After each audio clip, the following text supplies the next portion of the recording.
I've seen a lot. Amid the celebrity allure of entrepreneurship, many exceptional entrepreneurs remain shadowed. Here, I team up with these hidden talents to unveil their challenges and successes. Dive in with me to unearth entrepreneurial gems, learn from our experiences, and get educated.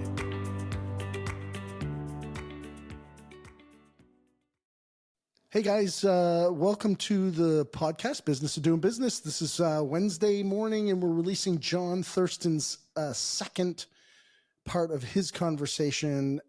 So if you haven't caught that, you want to go back and listen to this insane story of what can happen to one individual in a very short time frame. It's unbelievable.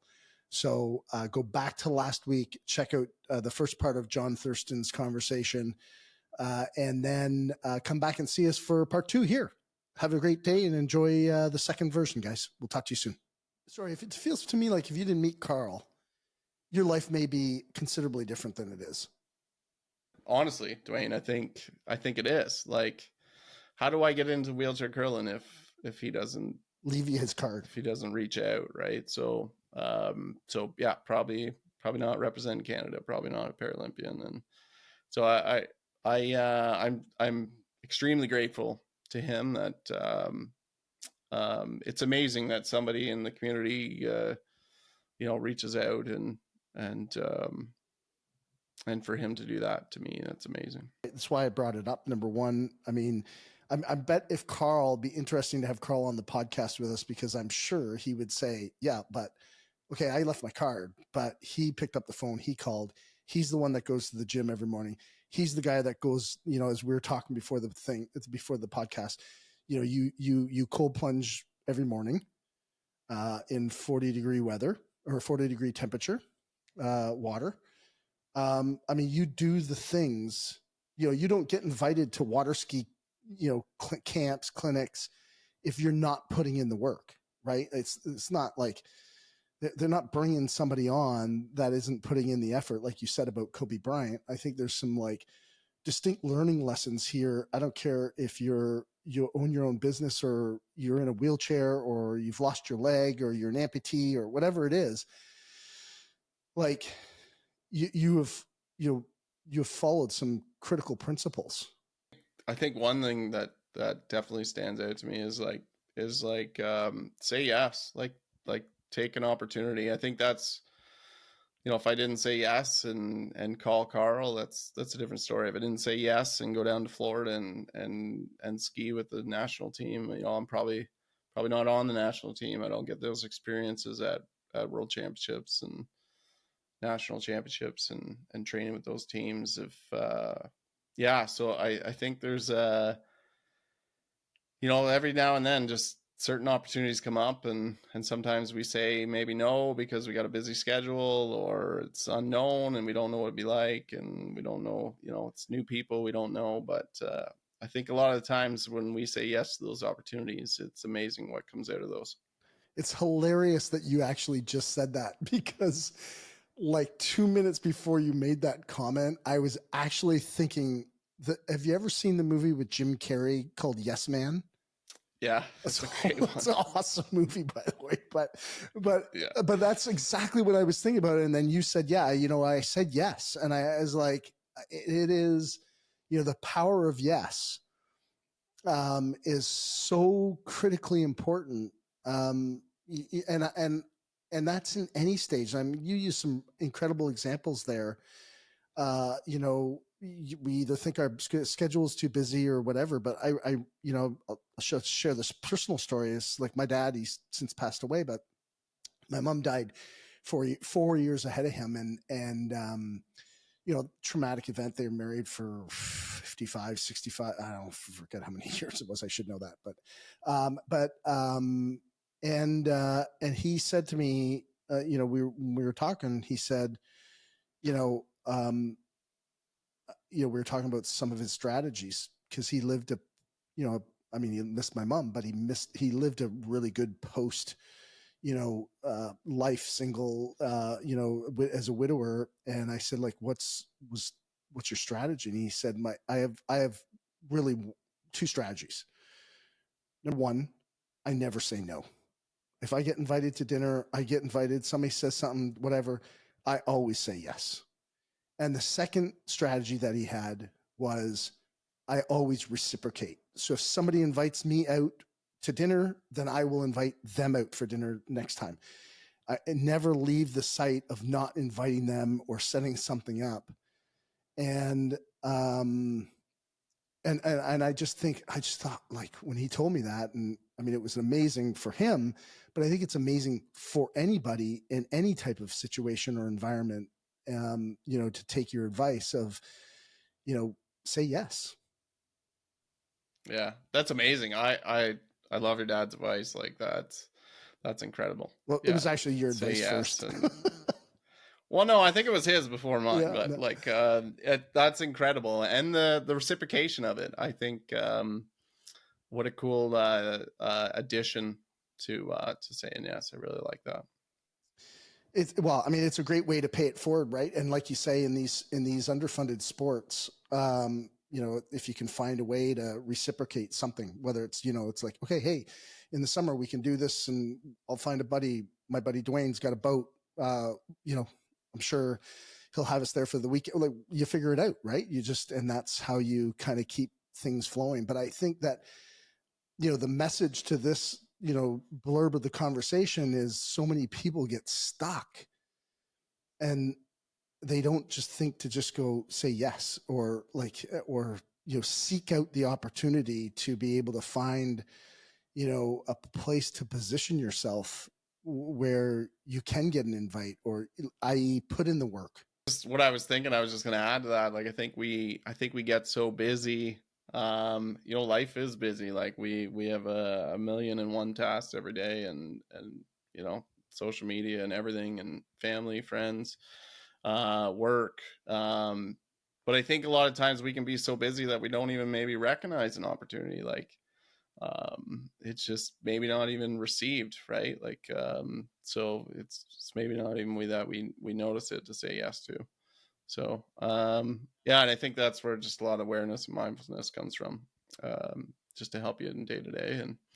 And yeah, that's all I'd add to that, I guess. It's interesting to me how much you've done. Like, when you look at your resume, I mean, you've done more than any most able-bodied people that I know. Like, I mean, jiu-jitsu, uh, water skiing, jiu-jitsu, mountain biking, um, archery, uh, boxing, curling, many of these at competitive levels. You have like 3 competitive sports going on at once. Like, I'm like, how the hell does this guy do this? What's the mindset? Like, what is, like, where's it come from for you? I think just I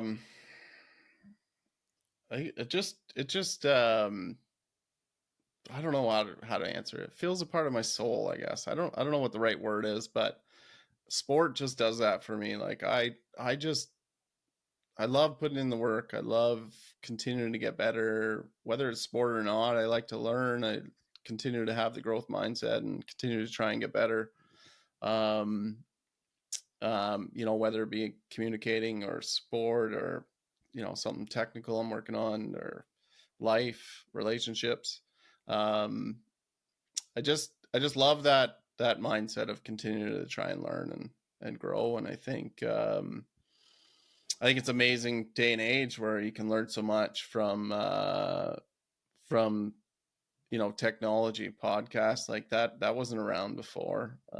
So I've certainly enjoyed listening to your podcast. It's been it's been a lot of fun, and I really like the messaging that comes out of it, and the tangible examples that you get from your guests, and so many different in the podcast space. The connection that we have, I know it's something in sport that's been amazing, just virtual connection. Zoom meetings, we really leaned into that since the pandemic, and it certainly helped our sport.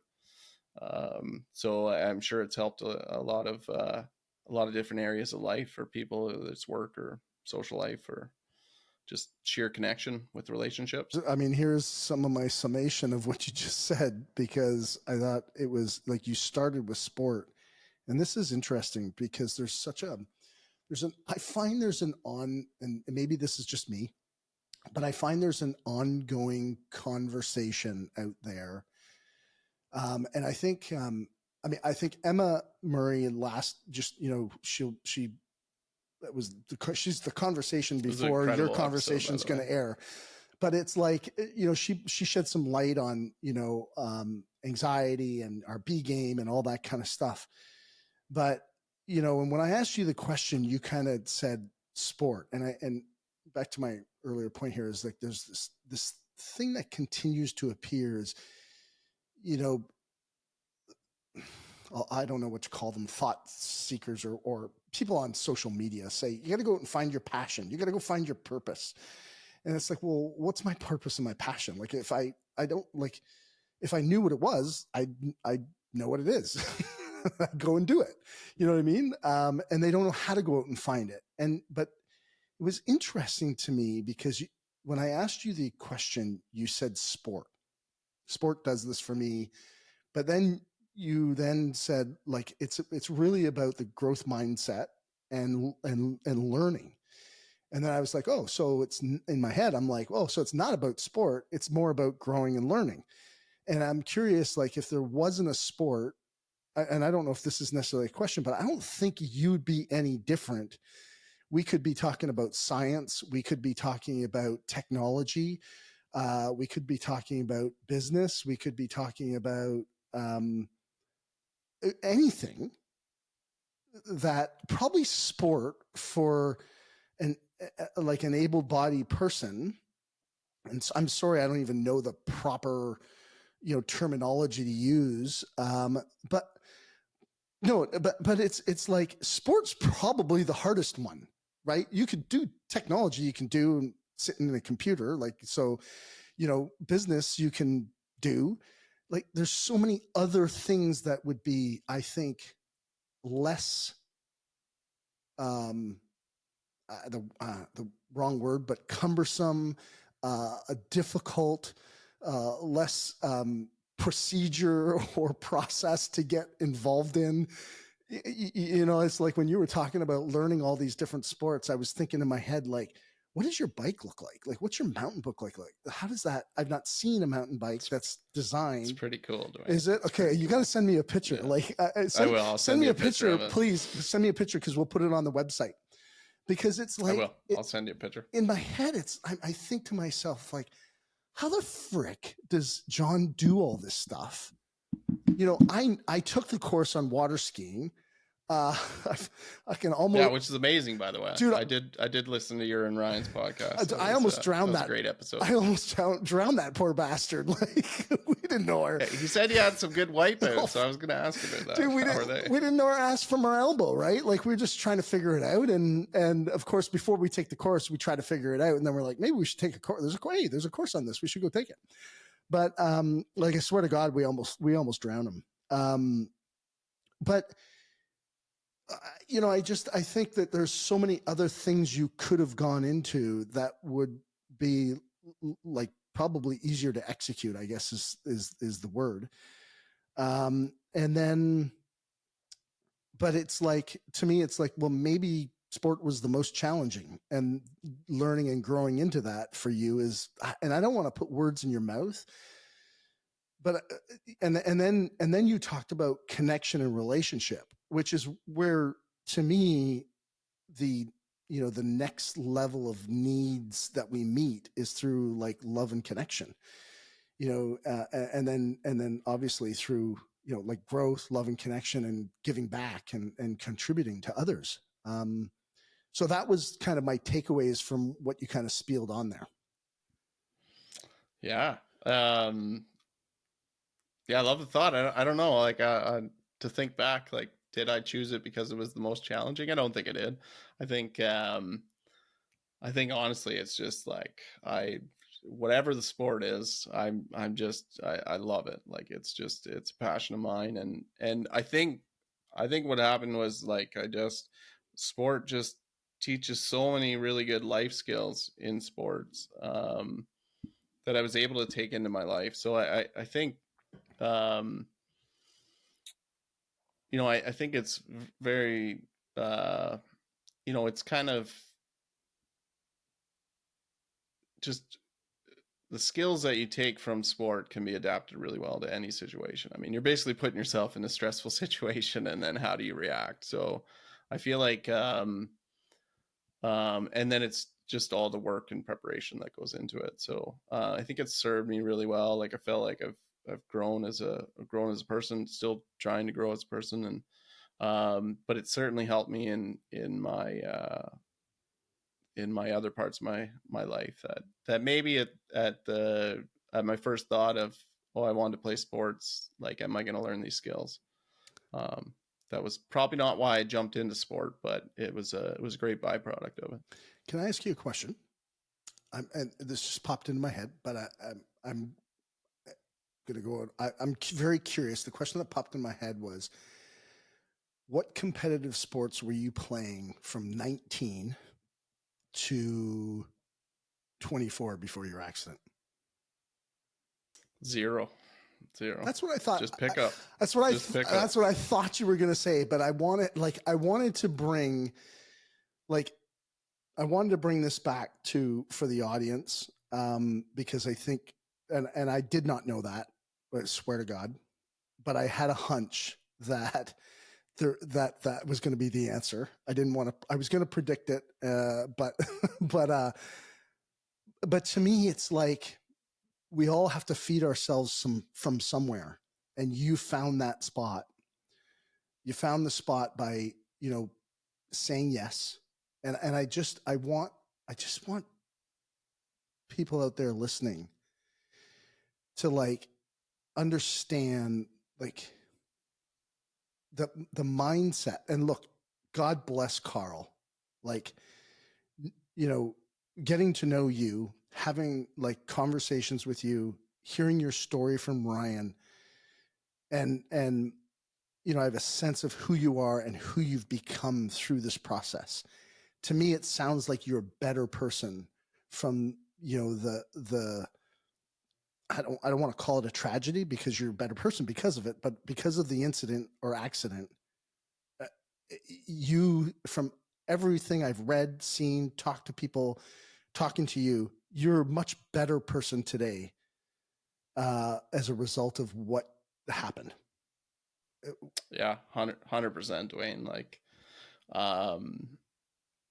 I feel like, I did have, obviously, the cancer when I was 15, but just the appreciation that I have for life, and the gratitude and perspective that I have, to where maybe, trivial events and that maybe don't affect me as much. I think I feel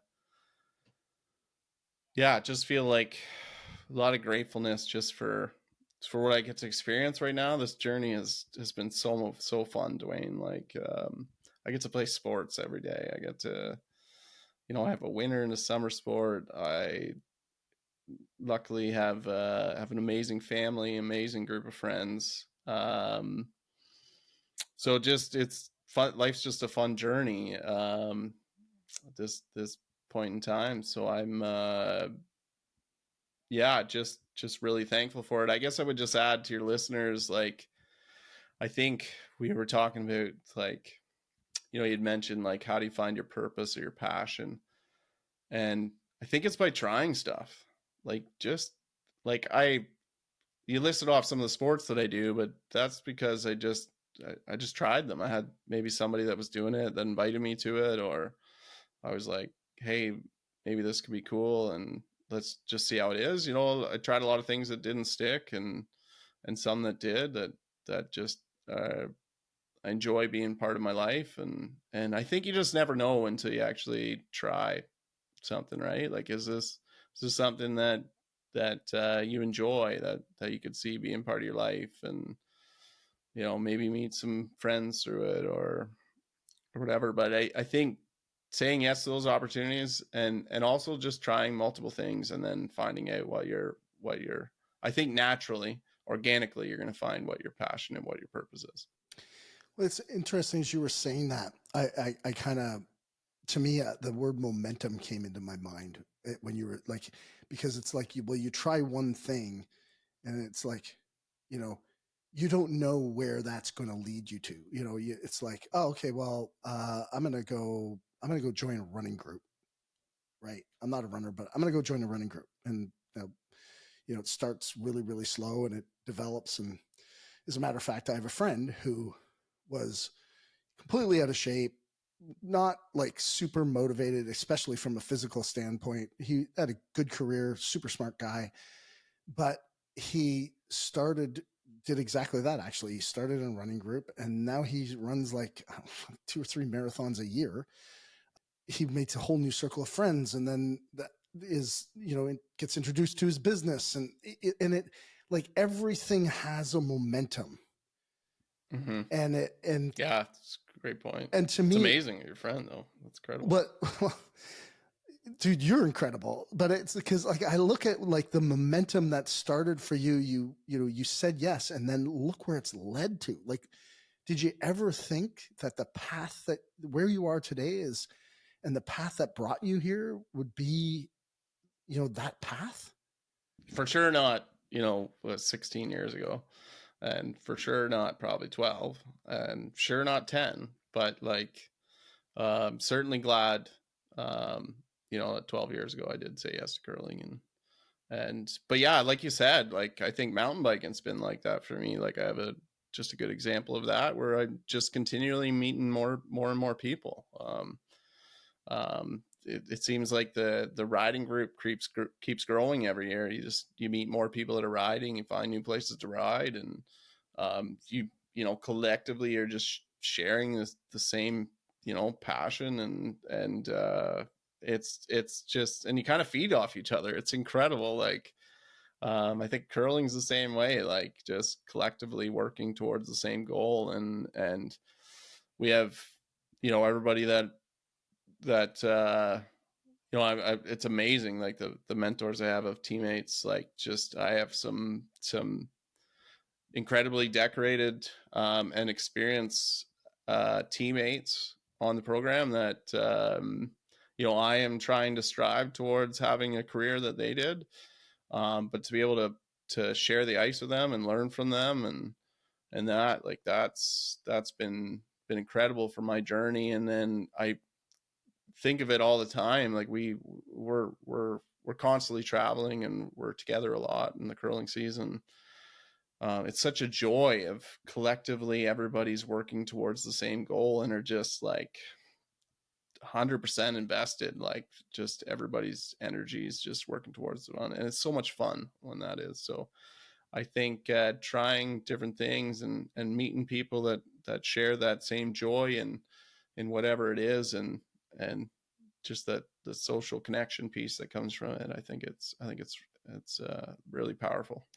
Earlier on, you had made a comment about the stress, the stress and that is created in sport, at the competitive level. And then, and I think that we haven't talked necessarily about this, but in order for you guys to win the Olympics, or the bronze medal in the Paralympics in Beijing 2022, you were the person that had to throw the last rocks. And so not to get into how curling's played, I'm certainly not an expert. I've played it mostly as a sidebar to drinking. But I used to, like, we'd go curl with my parents every once in a while, but really basically there's ends, and at your competitive level, the game is basically decided, with the last guy throwing the curling rock.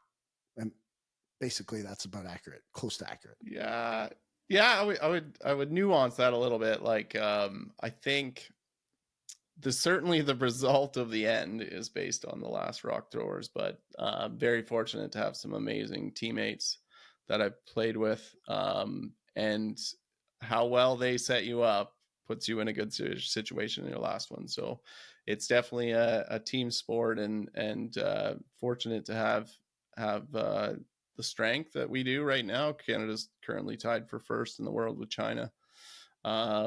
We've had a really good run. Obviously, we're still trying to strive to get better. But yeah, it's we're all trying to train to be our best in those stressful situations, and I find a lot of joy in it. I think being able to be comparative and measuring your level of play against the best in the world is it's just a fun challenge. So I kind of just sink my teeth into the season of curling, and look forward to the World Championships every year, and hopeful, I should say, to represent Canada every year. But yeah, it's been a great career so far, and really looking forward to hopefully represent Canada this year, and the Paralympics in Italy in 2026. Right. Yeah. Certainly a huge goal of mine. Right.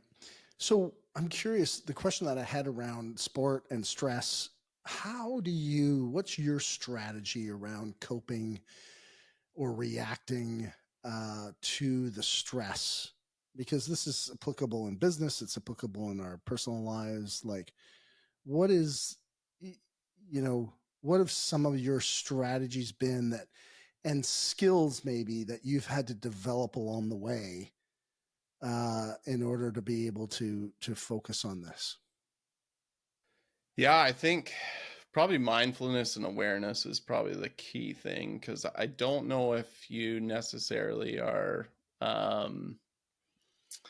picking up on all the signals that your body's throwing out there on for stresses, and then maybe you're not being able to manage them because you're just not aware of them. So I've definitely invested a lot of time in just mindfulness practice, meditation practice, just to be a little more aware, help myself be in the moment a little more. And I think when you are in the moment, then you kind of, with more and more practice, you get used to kind of like, oh, okay, like I'm sensing this feeling of tightness in my chest, or just my heartbeat's going 100 beats a minute. And I think you pick up on those signals, and then it's figuring out the strategies that work to help manage those. So for me, it's the mindfulness moments that you take to maybe deactivate. For me, it's usually like, I think for most of us in your stressful situation, it's about deactivating. So for me, it's breath work, particularly to do the 10 breaths or whatever key strategy you've learned. But I think you're just controlling your breathing. It's something that you can control in the moment, and I think that'll help just deactivate your body a little bit. So that's a huge strategy of mine. I think also, like, just experience like being in stressful situations more often. I think you get the opportunity to try and manage, and I think just naturally, like any skill, you continue to get better at it, and you learn ways to get better at it. So I mean, you mentioned cold plunge. I would say that's a huge stressor to put your body in. You hop in there for the first minute and a half, 2 minutes, your body's going crazy. Your body's like, this is cold. I don't want to be in this. What are you doing? Like, get out. I find that right? that actually happens for me the minute before also, because it's like, I don't want to do this.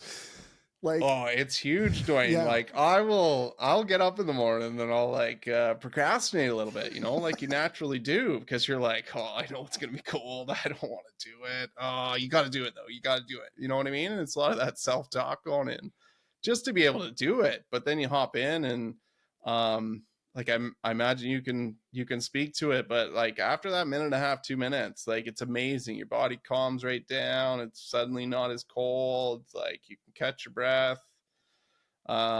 It's amazingly peaceful there for a little bit, like kind of that initial stress signals that your body is sending you is kind of calmed down.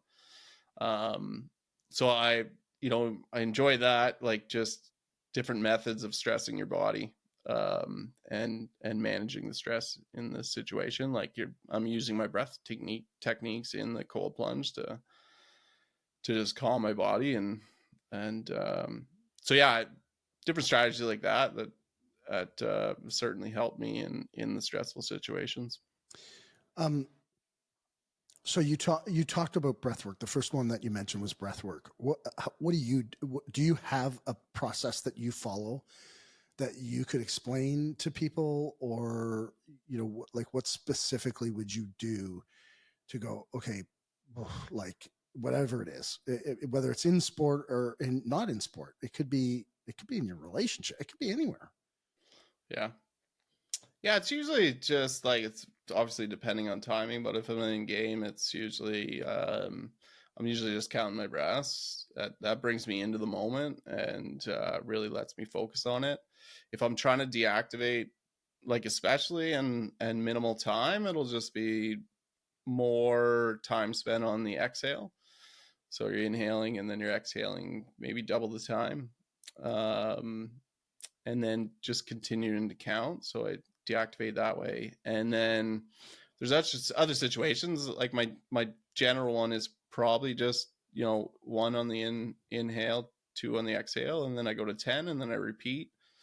And it's a good way of me just one, just you know, deactivating a little, but it also gives me a good kind of gauge of how aware I am in the moment, because a lot of times I'll be like counting to, not a lot of times, but when I catch myself, I'll be at like 14 and 15 and 16, and even though I want to stop at 10 and start back at 1, right? So it's kind of this good like just test of, are you in the moment right now, and in that, and then just the actual practice of the breathing. Yeah, it's interesting. I mean, you mentioned meditation. Do you follow a meditation? Is there somebody that you recommend that anybody else would be able to? Yeah, I usually, one of the guided meditation apps that I use, Headspace is one that I really resonate with Andy's voice, and it's kind of a one go to, and it's just been a good practice of mine that it's not as involved as, say, like there's a lot of meditations where you can go a lot deeper, and I will at times. There's definitely you know, waking up's really good. I think it's Happier now. It was 10% Happier, but that app. They have George Mumford on there, which is just incredible. Like he's someone that I lean into in my competitive competitions. Sorry, Happier, that on the Happier app, is that what? I think it's Happier now. It was 10% Happier, okay. And I think they rebranded. Okay. So, but yeah, some really good courses in there that I'll go back to, even like it's a regular practice of mine, but I'll go back to just kind of the basics ones. They have some basic ones on any of the apps, just to get back in that routine of it, and then you can kind of dive deeper in if there's particular like areas that you want to focus on in life. And, but you'd mentioned procrastination when we started talking about cold plunge, and the cold plunge. Like, I think that's procrastination is one that many people, I mean, obviously I think everybody, you know, falls to procrastination at some point in time and at some different level, depending on what's in front of them. And some people, let's face it, some people it's a kind of become a ritual. Procrastination becomes a ritual for them. You know, they can't start until they've procrastinated a bit. So I'm just curious, you know, if you have any perspective on that from you know, what you've gone through, your experiences, which I will just say, I'll take a moment and I'll just say, like, to me, it's inspiring. I mean, people have difficulty, you know, getting out of the Xbox or off their social media. They are focused on what they don't have versus what they do have. And we all have something. As bad as you think things are, we all have something. And I mean, you could be a person of anger, resentment. Your story is, you have made the story inspiring, which I do want to ask you a question about this, but you've made your story inspiring, but you could have made it a disaster. Well, I had cancer at 15 and I lost the use of my legs, and, forget society and they owe me, and, and you could play the victim role, but you haven't done that. And more than anybody, procrastination is like, getting out of bed is a lot, like your whole process from getting up in the morning to when you go to bed at night is more difficult when you're in a chair. So procrastination would be an easy, move for somebody in your situation. How do you avoid it? Yeah, great question. I think there's a lot of distractions these days, so it's very easy to get in those loops. I think I could be. So to be honest, I social media, I don't do it a lot.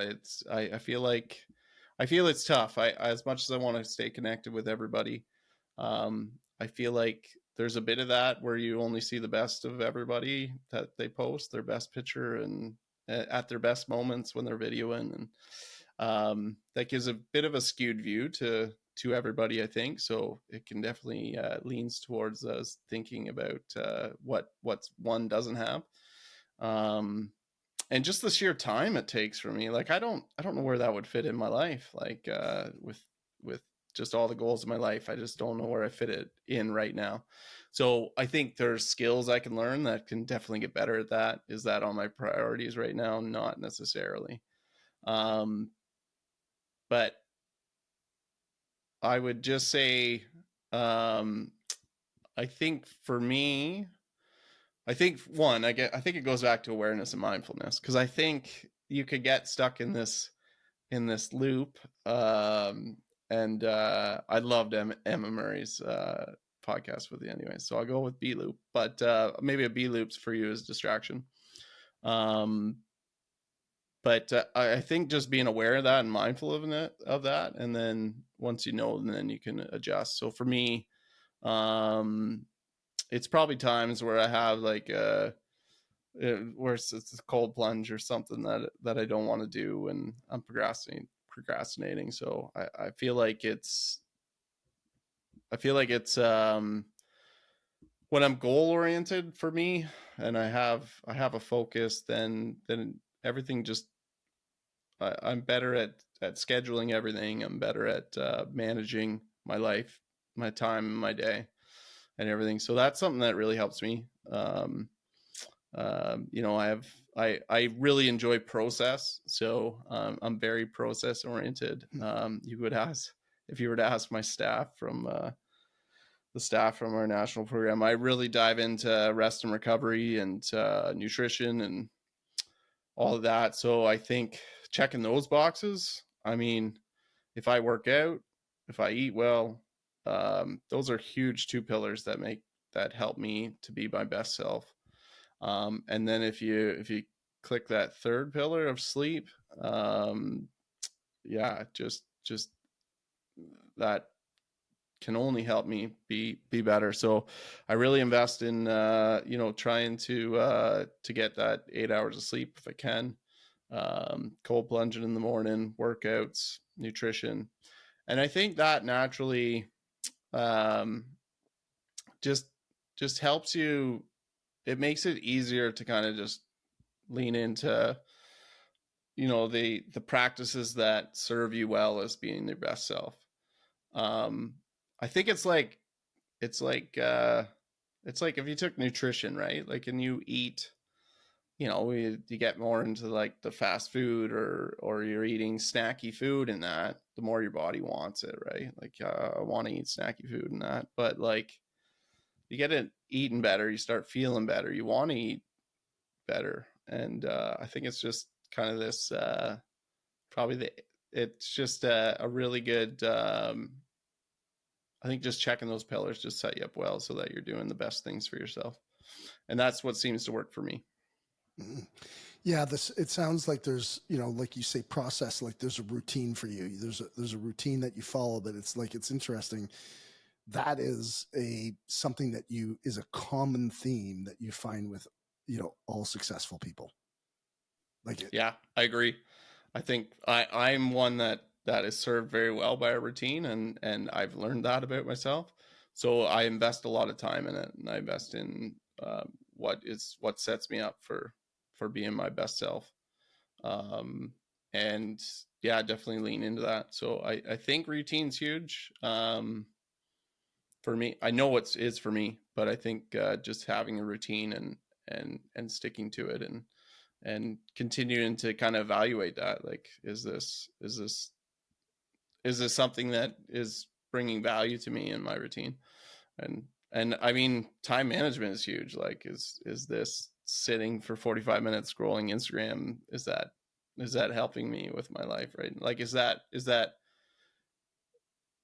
let me check off all the boxes I want?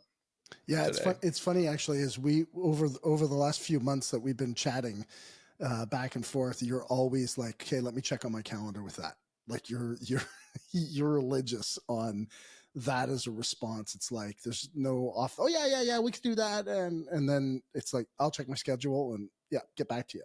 Yeah, and yeah, like I said, I was glad we could get together, and it took a little bit, but it's just in season. Like, this was just our really busy season. We were in Scotland in October, and then I was back to Ontario and London, and then out to Edmonton, Alberta, and then we just finished up in Toronto last weekend. So bit of the traveling's done till the new year, but I certainly wanted to just I certainly like to just land on a date and have it figured out, just so that everything's aligned in the calendar. Yeah, no, you're well disciplined with that. You'd mentioned another one of the things that you'd talked about was self-talk, and I think it really probably lends a lot more to what I was kind of saying earlier about what your story is versus what it could be. And a lot of people have a story, and the story could be better. The story could also be worse, but anybody who's feeling stuck, they're stuck in their story. How important was self-talk, and what does that look like for you? And what advice, can you give to people? I mean, because I gotta imagine. I mean, look, you're a human being. And you're gonna have friends or people who are gonna call you and they're gripe about their day and all that kind of stuff. And like, do you not sometimes go, "Well, are you fucking kidding me? Like, I'm in a wheelchair, man. Like, seriously? Like, I gotta, like, that's gotta happen." It does happen. It probably happens less than you would think, though. I think people have like this intuitive like thought before they share. So sometimes it's like they don't gripe about their everyday things to me. But certainly there is times, and I'm in that. Like, I'll get in like just unhelpful cycle where you're like thought cycle and on things, and you just got to find ways that and learn ways that pull you out of that. But yeah, self-talk, I think one of the great things that I know has been said multiple times, but like, talk to yourself like you would talk to a friend. Like, there's a lot of pretty harsh comments that can be said in self-talk to yourself that if you could imagine that being said to a friend of yours, like, you're probably not you're probably gonna have to repair that relationship or something, right? Because that might be a little harsh. But I think just I think our thought processes can naturally go negative or unhelpful, and I think sometimes we have to make a concerted we have to make an effort concerted effort. Yeah. concerted effort. There it is. Concerted effort to just be a little more positive, show a little more love, maybe laugh a little bit. But how do you do that though? Because there's people who are listening right now, and I get it, and there's a lot of people who get it, but the people who don't are the ones who need the help. And what do you do? What did you do, dude? You have gone through more. In how old are you now? 40? 40, yeah. Just turned 40 this year. Like big 4-0. I mean, it's amazing what you've gone through, both in like I hate to use the word tragedy, but in like stressful, could be construed as negative, and then peeled it out to make it a fucking, like a bed of roses type of thing. It's like, you've found success in every downturn of your life. And that cannot be by happenstance. Honestly, I don't want to keep going back to it, but like just the awareness and mindfulness, like I just feel like I put in that work. So I learned perhaps where like I get stuck in negative loops and negative thoughts and being hard on myself. And then, but yeah, so, and then learning strategies, I guess. So I guess I find times where I will say stuff, particularly like I practice, like I've had a few practices this week. One of my practices, like I was really hard on myself. Like, how did you miss that or something like that? And then I think just the slight tone of how you say that, like I still acknowledged, like, how did you miss that? But I'm like, it was a little lighter. Like there was maybe a little bit of a laugh after it, that it wasn't such a harsh comment to myself. And I think moments like that seem to work for me. Like I certainly still like holding myself to a high level and pursuing to continue to get better as an athlete. And I kind of want to, I like the kind of self-pressure that I keep on myself. But I do take the moments to be a little maybe lighter with the conversation that I have with myself. What about though, when you were like, you're a professional athlete.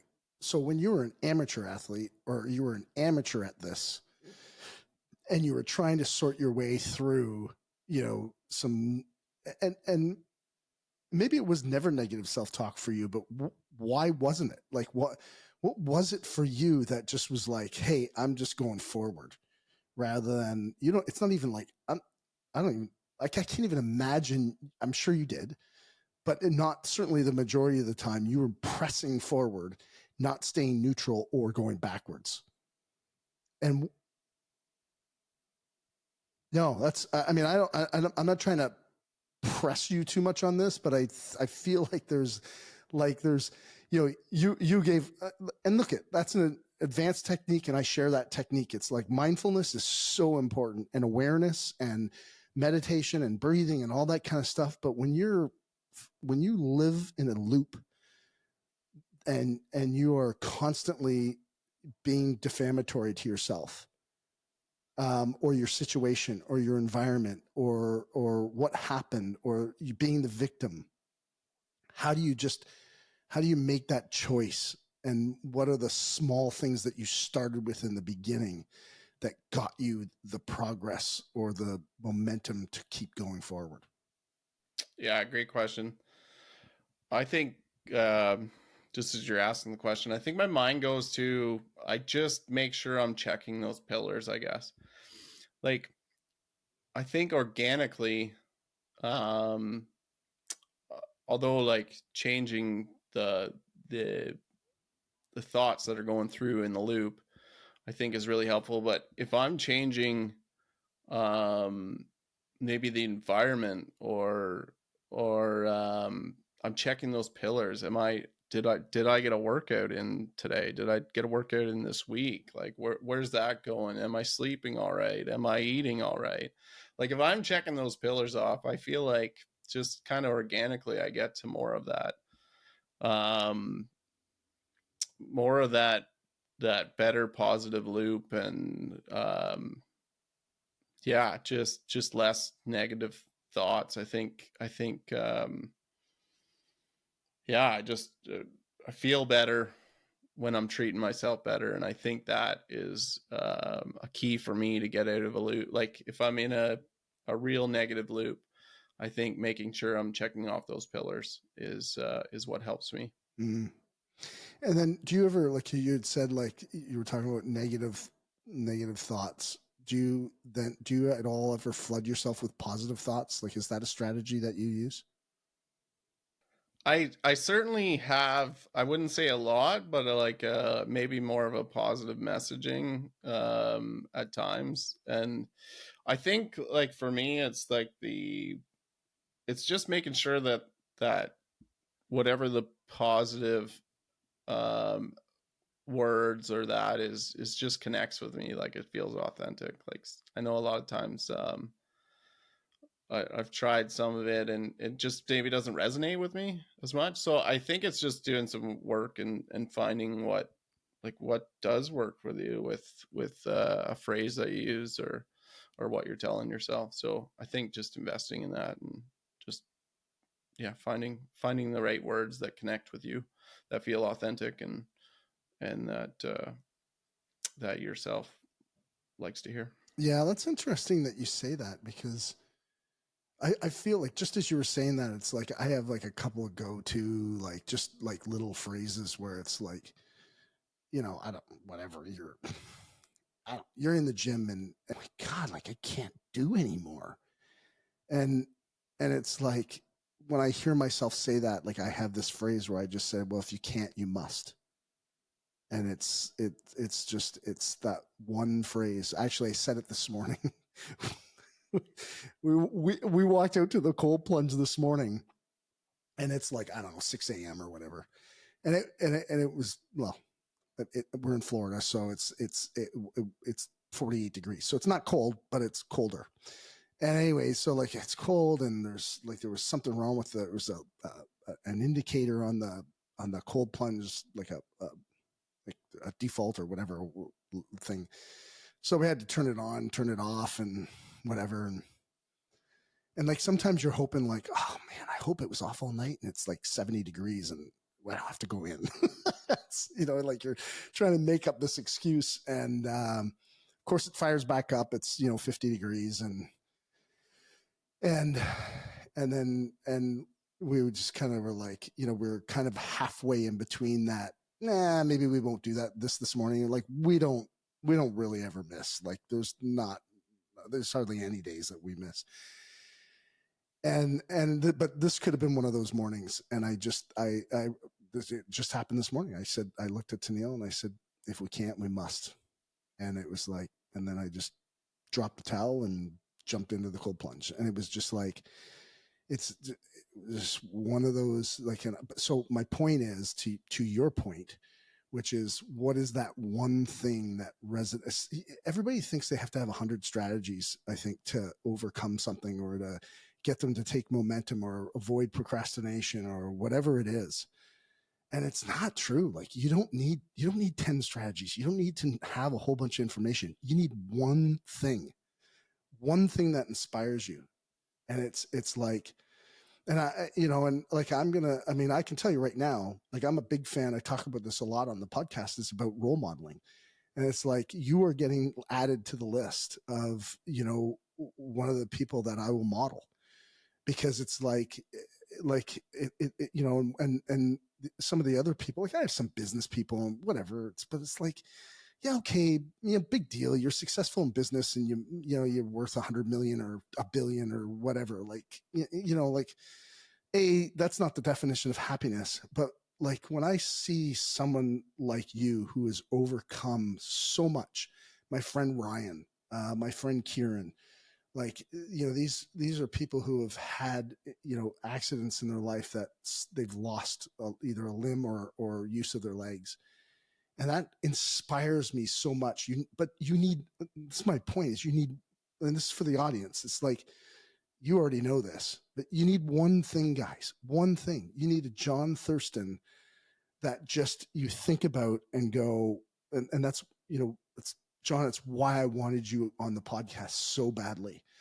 It was to share your story of how you've overcome adversity. And I think too, I'll be honest, is like, I got this, I have I'm personally struggling a little bit with people who are like, they want what everybody else has. And it's like, you have to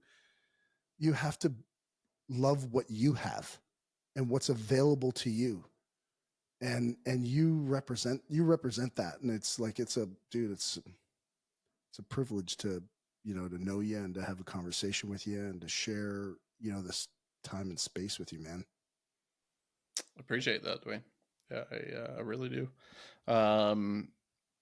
Yeah, I think it is. I mean, that's a really great example of, maybe it doesn't need to be a thought, maybe just a person like that inspires you.